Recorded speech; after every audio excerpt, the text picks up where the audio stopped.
Joko Widodo bakal masuk BUI oleh M. Rizal Fadila, pemerhati politik dan kebangsaan.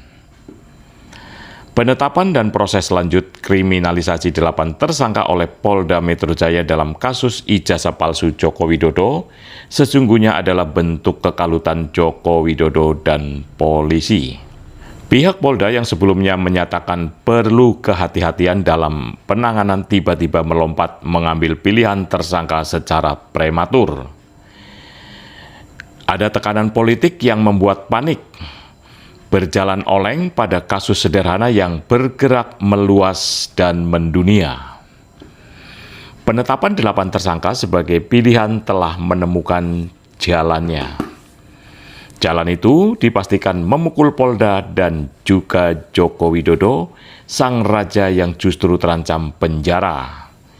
Ia terpaksa bersilat untuk lolos dari nestapa. Bukanlah seorang Joko Widodo jika langkah-langkahnya tidak dipenuhi dusta. Jalan itu adalah jebakan yang akan memangsa sendiri.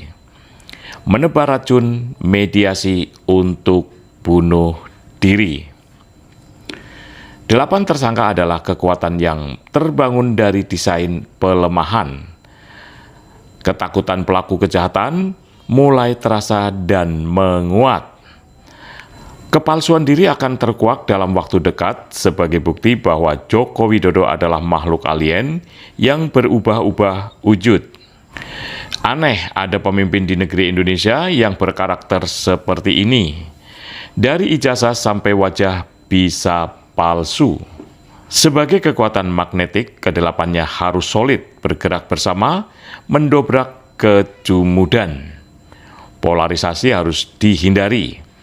Klaster 1 dan klaster 2 yang dibuat Polda tidak boleh menimbulkan ego sektoral atau ego personal. Jika itu yang terjadi, maka akan rentan konflik dan perpecahan. Bersama masyarakat cerdas lain berjuang untuk membuktikan dusta Joko Widodo atas bangsa selama ini. Analisa dan prediksi bahwa Joko Widodo akan menjadi mantan presiden pertama yang beristirahat di balik jeruji besi sangat realistis dan mendekati. Falsafah mikul dhuwur mendem jero tidak berlaku baginya. Terlalu besar kerugian negara oleh ulah Joko Widodo sekeluarga. Dosa politiknya sulit diampuni. Meskipun ada teriakan histeri, "Hidup Jokowi!" namun sayup-sayup teriakan itu akan hilang ditelan realita. Aktualnya dimulai dari sikap 8, one for all for one, bergabung dalam kebersamaan tokoh, ulama, aktivis akademisi, mahasiswa, jurnalis, buruh, dan emak-emak anti kezaliman dan kemunafikan. Gerakan menghukum Joko Widodo dan para penjahat negeri semakin masif dan akan segera terrealisasi. Tidak ada kebohongan yang abadi.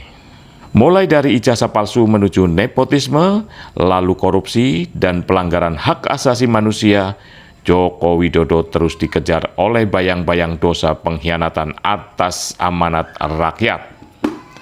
Ijazah palsu bagai palu godam pukulan pertama, siksa kubur yang membuatnya menjerit keras. Lalu ia sangat menyesal. Sayangnya sesal itu sama sekali tidak berguna. Tidak berguna.